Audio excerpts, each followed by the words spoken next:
Okay then, so today I want to show you how we make a ham.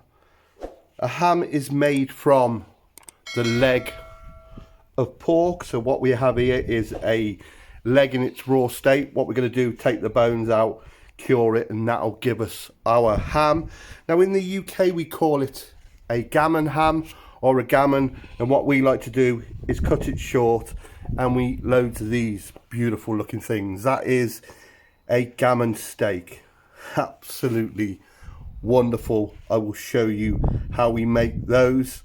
Now this is basically made up of the top side and the silver side. It's what we call a horseshoe gammon. Obviously it's all in the shape. I'm going to show you how we do that. Now what I've got here, raw leg of pork. I've taken the hock off. That goes straight into a wet brine for absolutely stunning ham hocks. So this is my wet cure then. Got my hocks in here. You can see they've only been in here a day. They're already changing colour. And what we're left with then is just the leg and the chump. So first thing we're going to do is remove the bone. So trim as we go along. Now I know in the US this would be called just ham, but over here gammon ham, horseshoe, it's got many names, but at the end of the day it is a ham. So take this H bone out, the hip bone or the pelvic bone. We've got a ball and socket here where the femur, the thigh bone, goes in. Always quite difficult to do this from above, so you can see, but as you can see there, I've just broken that ball and the socket.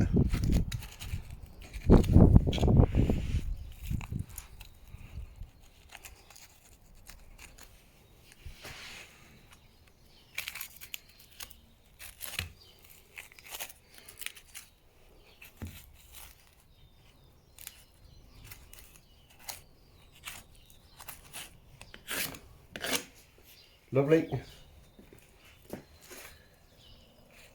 So we just trim that excess fat off there. Now like I said, we're doing a horseshoe, so we want to leave the top side and the silver side connected. You have to excuse the shadow because I'm doing this for a customer. So you can see I've gone along the top of that femur. Now I'm going to stop just there.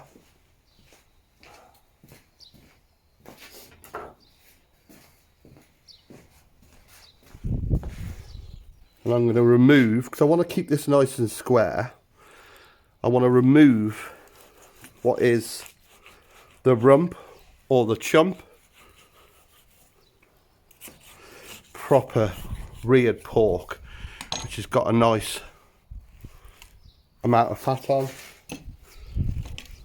And then find the natural seam here, which will just start to show there.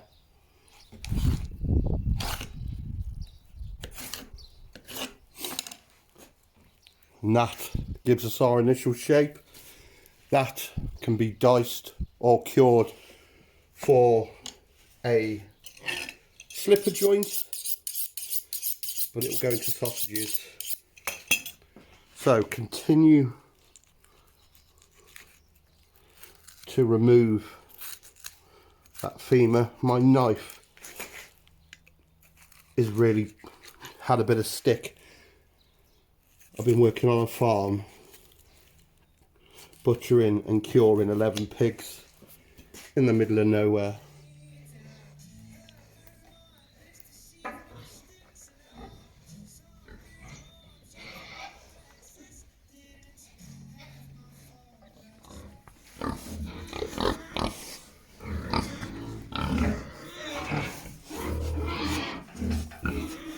need to take this home and give it a good grinding. So I'm going to square that up.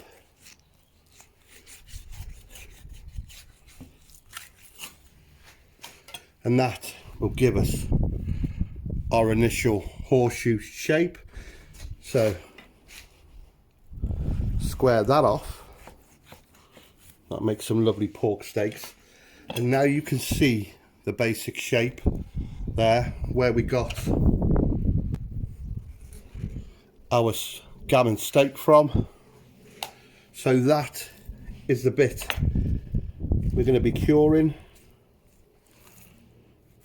So just opening it up, taking out any bits we don't want, fatty bits.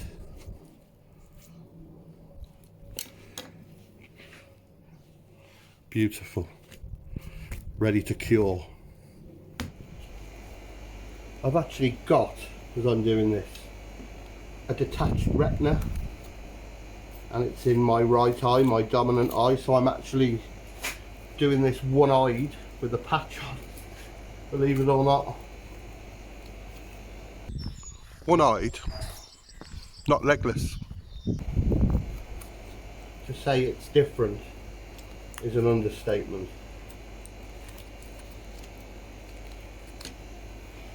I'm relying entirely really on muscle memory to do this, because I really can't see where I'm going.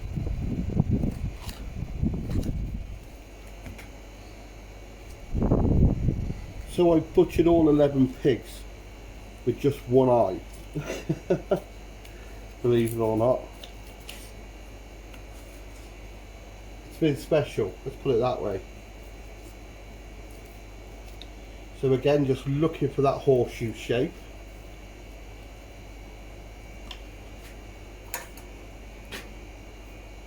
Just a square so we can get nice steaks off it, or cure it and just boil it as a bacon. And again, open it up.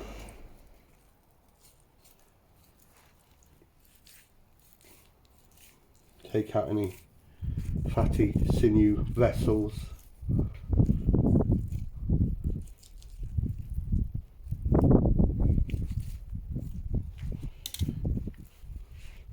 Lovely. So where that pelvis is split,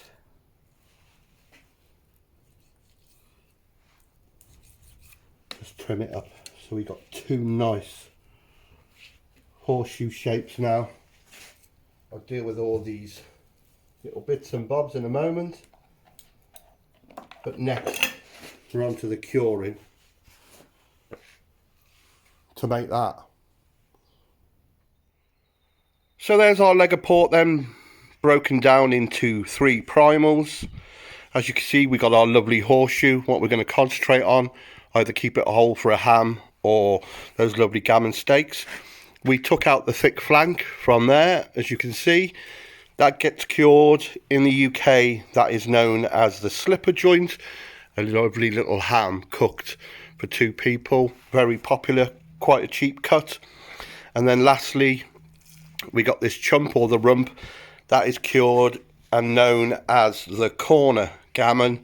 So all 3 parts can be cured, and all 3 have separate prices, with that being your cheapest. That's middle priced, and of course this, as you can imagine, is the prime. So next we're going to cure it. So the next part of the process then is we take our horseshoe and we weigh it. I don't know if you can see that there with the shadow. So that is just 20 grams shy of 4 kilos, that one. So we'll call that 4 kilos.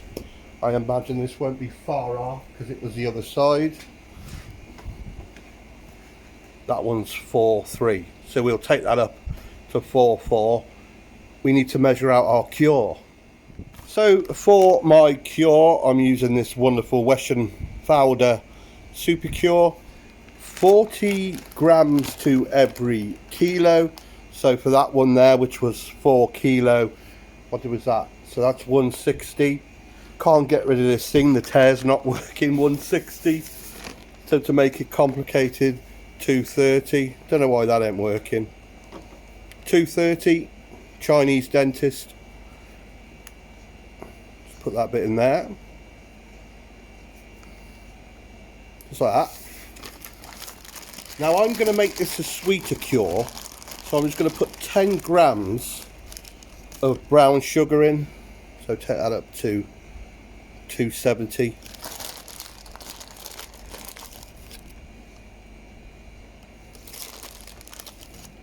You can use maple syrup, you can use herbs, spices, juniper, bourbon, whatever really. But when you've got pork this good, I prefer to let the pork do the talking, because this is out the 11 pigs that I processed here. High welfare, fantastic product, amazing husbandry, and just the pork is another level. So that's for my 4 kilo one. So I'm going to put that in a bag, so when I start to cure it, it's both prepared for both of them.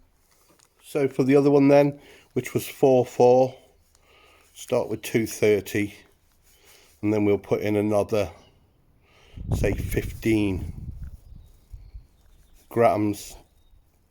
That'll do. Not being fussy. We're not going to fall out over 5 grams.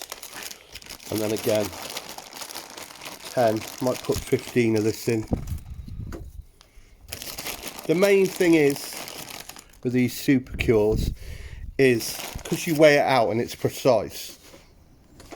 It ain't like the old days when they cure bacon and bury it in tons of salt and they couldn't really judge how salty it was going to be. This is almost to the letter, if you get what I mean. Bang on. It's a great way to cure. I mean, I've made up my own cures before. They are fantastic, but you can always call it. But that was the art, I suppose, of the bacon curer. So putting it in that bag, give it a good mix up, and I'll get my curing tub out. So as I've mentioned in my other curing videos, always a plastic tub, not a metal one. The metal will react with the salt. That's why years ago they would have marble or concrete troughs or wood. So just about a third on in there, and just get it in. Make sure it goes all the way in.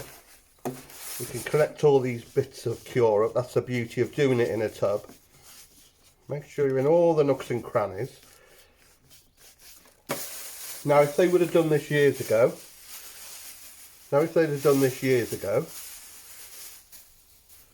they would have left the bone in, so it was like that, and then they would have pumped brine into the middle of it, because obviously you need to know you've got all the curing.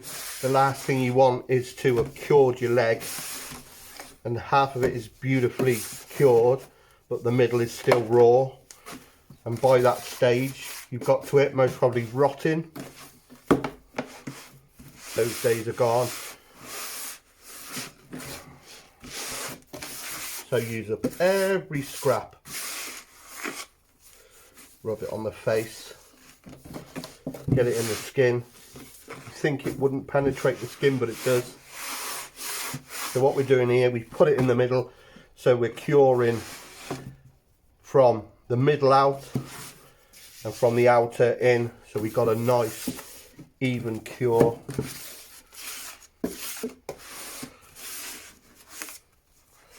Get it all in there. Mop up them few bits. That is number one. Job done. Number two, same process. Open her up.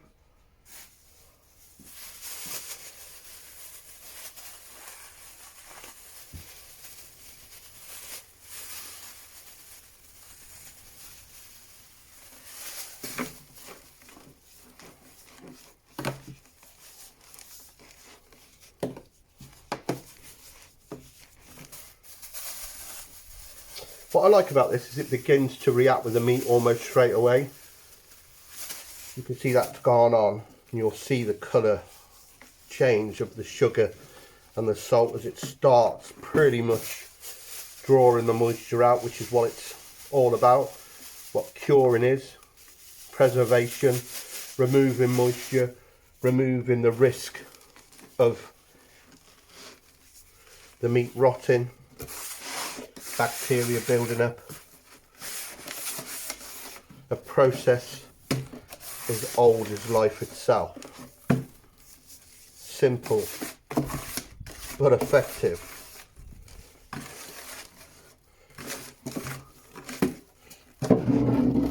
So there's horseshoe number 1, horseshoe number 2. You can see how it's starting to work already. See how it's starting to get moist in there, starting to work its dependable magic, the osmosis, sucking in the salt, pushing out the liquid in there. Absolutely brilliant. Now all we need to do, you can put those in a bag, joking aside, a bin bag, turn it every day. But what I like to do is vat pack mine, and what that does is vat pack it tight, pushes that cure right into the meat and keeps it there. So they've been vat packed. If you look already, can you see the moisture starting to be pulled out? In the chiller now, 7 to 10 days. Job is a good one. You can just make out my vintage bacon slicer, 70 odd years old. They'll be used to slice them. It's just time, baby. And time. Don't give me time. Okay then, so in the end, I gave my hams, my gammons, 10 days. Just look at the liquid it pulls out. Wonderful. Let's get rid of that over there a minute. On the farm, the sheep are going.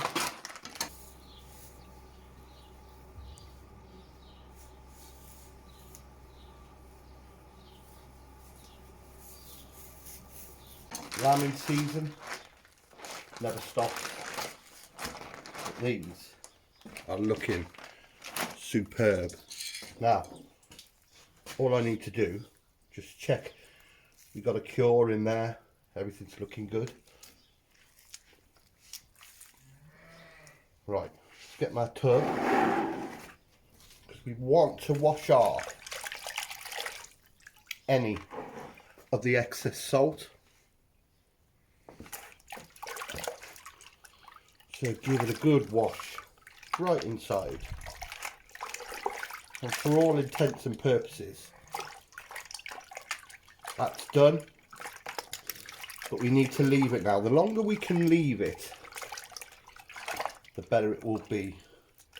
It's called equalization. And I shall explain what that is a bit later on. Very important stage of making your bacon or your ham. That's where you turn a really good quality bacon into a very special product. It's time, and it's that time that mass producers haven't got. They can get a piece of pork cured in about 4 days, sliced and on the supermarket shelves. Well, this has already been just 10 days gently curing. Then we've got to equalise it, another week, 2 if possible. But of course, what you're left with then is something incredible. It's like having a child bathing time. Just want to dry it off, and then these will go back in the fridge as they are to dry out, and then we'll vat pack them for that equalization stage. But at the moment, just get all that moisture off. But you can kind of see where we're heading. Those horseshoe gammon steaks, Beautiful. You can trim all that in there once we're totally finished. But let's get the moisture off there.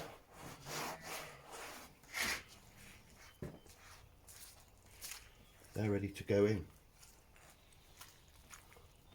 Like I said, it's a long process, but it's well worth it.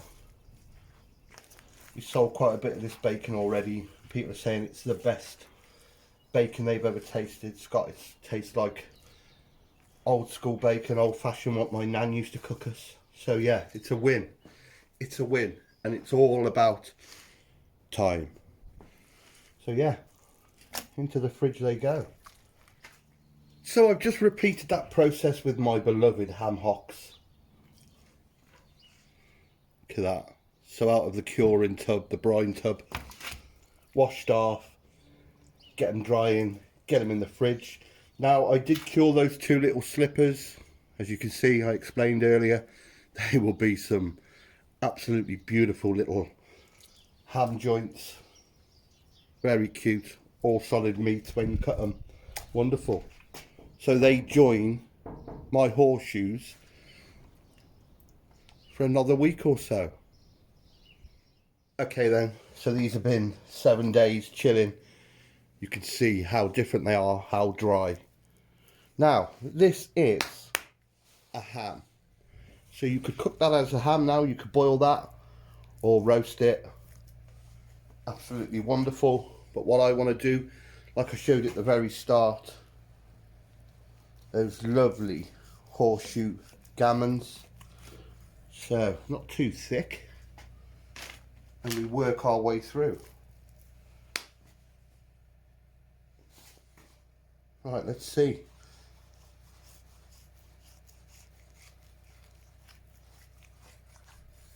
Wonderful. Cross sections of ham, basically. Grill them, fry them, do them in the oven.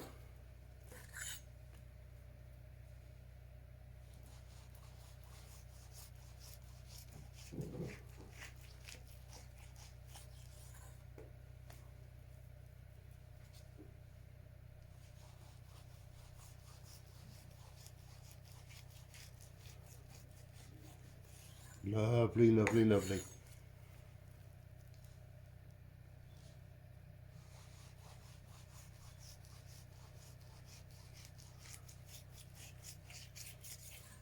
So just have a look at those then.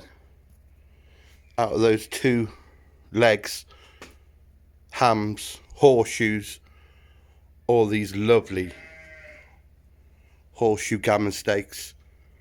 Suppose we better cook one up now, hadn't we? See what all the fuss is about.